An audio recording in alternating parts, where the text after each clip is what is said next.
खावनो फैनायाव सासे आइजोखौ खुदुमनाय जाथाय। सासे आइजोखौ सिखावा खुदुमनानै खारदों। सिखाव खावनो फैनायाव जेबो रां एबा बेसेन गोसा मुवा मोनलाङैनि आइजोखौ खुदुमलांदों। नंगौ, नोंथाङा थारखौनो खोनादों। सिखावा आइजोखौ खुदुमनानै खारदों। सिखाव खावनो फैनाय समाव जेबो बेसेन गोसा मुवा आरो रां मोनलाङैनि नखरनि आइजोखौ खुदुमनानै खारदों सिखावा।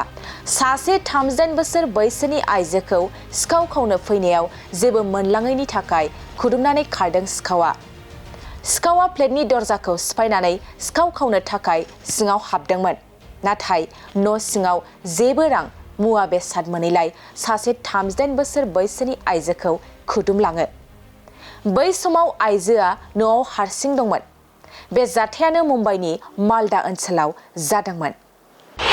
सिखाव खावनो फैनायाव सासे आइजोखौ खुदुमनाय जाथाय। सासे आइजोखौ सिखावा खुदुमनानै खारदों। सिखाव खावनो फैनायाव जेबो रां एबा बेसेन गोसा मुवा मोनलाङैनि आइजोखौ खुदुमलांदों।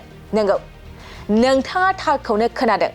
सिखावा आइजोखौ खुदुमनानै खारदों।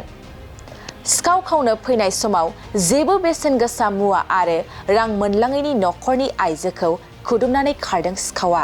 सासे 38 बोसोर बैसोनि आइजोखौ सिखाव खावनो फैनायाव जेबो मोनलाङैनि थाखाय खुदुमनानै खारदों सिखावा। सिखावा फ्लेटनि दरजाखौ सिफायनानै सिखाव खावनो थाखाय सिङाव हाबदोंमोन।